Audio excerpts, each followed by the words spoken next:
All right, today we're going to dive into one of the most chilling, truly persistent, unsolved cases of the 20th century. We're talking about the Dyatlov Pass Incident.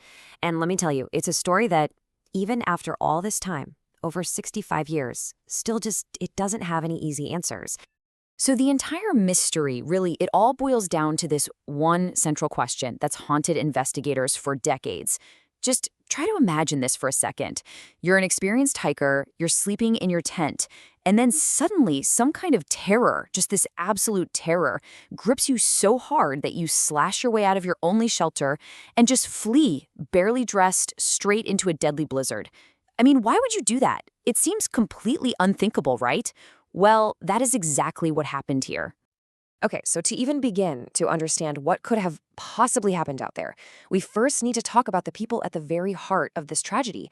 Because, this wasn't some group of amateur hikers who got in over their heads. Not at all.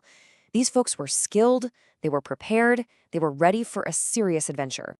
Yeah, and who they were is absolutely key to this whole mystery. The group, known as the Dyatlov Group, was made up of 9 really bright, capable students from the Ural Polytechnical Institute.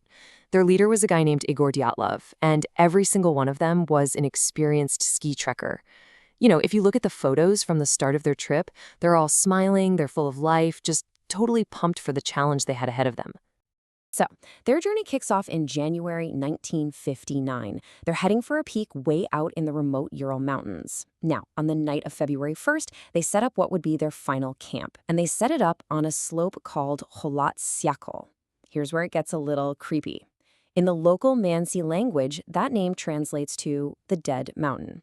Just 3 weeks after that night, a search party finds their empty, abandoned campsite, and that's when the real mystery begins. And this is where the story just takes a really sharp turn. Because what that search party found, well, it wasn't just a tragic accident. It was a scene of just complete, baffling chaos. Something that seemed to defy every rule of logic and survival you could think of. Really try to put yourself in their boots for a minute. You're part of this search party. You're probably expecting to find a group of hikers who, maybe had an accident or just couldn't handle the weather. But what you actually stumble upon is something else entirely. It's just this silent, frozen scene of pure, unexplainable panic. And the clues they found at the campsite, they just made things even more confusing.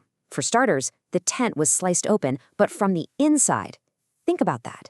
And their warm coats, their boots, the stuff that's absolutely essential for survival out there, all left behind. Money, passports, all their valuables were still there, so it clearly wasn't a robbery. The only real clue was a set of footprints leading away from the camp and straight into the pitch-black, freezing night. And you have to just let the temperature sink in for a second. They ran out into minus 25 degrees Celsius. That's about minus 13 Fahrenheit. And a lot of them were just in their pajamas, basically. So whatever it was they were running from, they must have believed it was way, way more dangerous than the absolute certainty of freezing to death. So the mystery at the campsite alone was deeply disturbing. But then the search parties started finding the bodies. And the clues they uncovered pointed to a kind of horror that went way beyond just a panicked run from a tent. So the searchers found the bodies in 2 separate groups. The first 5 were discovered closer to the camp, and they had died from hypothermia, which, is tragic, but it makes a sad kind of sense given what happened. But the last 4, they were found weeks later, down in a ravine, and they told a completely different, much more violent and totally baffling story. Okay, the injuries on these last 4 victims were just bizarre. They'd suffered these horrific internal injuries. We're talking crushed ribs, a fractured skull, but they had almost no external wounds. It's like they were hit by some massive crushing force. And it gets weirder. One of the hikers was missing her tongue. Some of them had this strange orangish tan to their skin. And maybe strangest of all, some of their clothes had low levels of radiation on them. To try and put this into perspective, the doctor who examined the bodies said something pretty powerful. He said that the force needed to cause that kind of damage was like being hit by a car crash. So the question is, how on earth does that happen on a totally desolate mountainside with 0 signs of a struggle? So, faced with all this contradictory, frankly terrifying evidence, what did the officials do? The Soviet investigation was just shut down. Abruptly. The official cause of death was listed as get this, a compelling natural force. I mean, what does that even mean? It was so vague, so unsatisfying that it basically just threw gasoline on the fire of speculation for decades to come. So, with the official case file sealed and that ridiculously vague conclusion, it was left to the public, to independent researchers, to try and figure it out. And you better believe they did. The theories that popped up over the years ran the gamut, from the totally plausible to the truly out there. I mean, people have thrown everything at the wall to see what sticks. Was it an attack by a yeti, a Russian snowman? Did they accidentally wander into a secret Soviet weapons test, which could explain the radiation and those reports of weird lights in the sky? Maybe an encounter with local tribes, or escaped prisoners. Or, as some have seriously suggested, was it something not from this world at all? And for decades, that's pretty much where the case stood, just a huge pile of speculation. But pretty recently, modern science, using things like computer modeling, has come up with a new and actually very compelling explanation that might, just might, solve the central puzzle of what happened that night. Okay, so in 2021, a team of scientists brought up this idea of a rare thing called a slab avalanche. Now, this is not the kind of powder avalanche you see in movies. No, this is where a really dense, heavy slab of packed snow just breaks loose and slides. It doesn't necessarily bury you, it crushes you. The theory goes that a relatively small, delayed one of these slabs slammed into their tent while they were sleeping.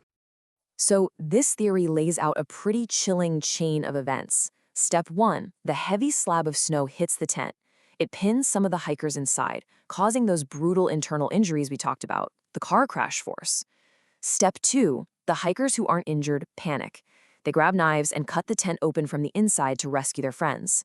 And finally, in the total shock and darkness, terrified that another bigger avalanche is coming, they all just flee, abandoning their only shelter, which ultimately leads to their deaths from the cold.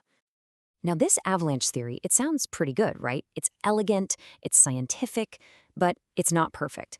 It does a great job of explaining the severe internal injuries and why they would have panicked and cut their way out of the tent. But what about all the other weird stuff? It doesn't explain the radiation on the clothes. It doesn't explain the reports of those strange orange spheres in the sky. And it definitely doesn't explain the missing tongue or the weird orange tans on the skin. And so, this is where we're left. The slab avalanche theory is, without a doubt, the most complete, natural explanation we've got. But all those pieces that just don't quite fit, well, that's exactly what keeps this mystery so fascinating. And it leaves you wondering, right? Are all those other bizarre details just strange coincidences? Or are they clues pointing to something else entirely? Something much stranger and maybe much darker that happened on Dead Mountain?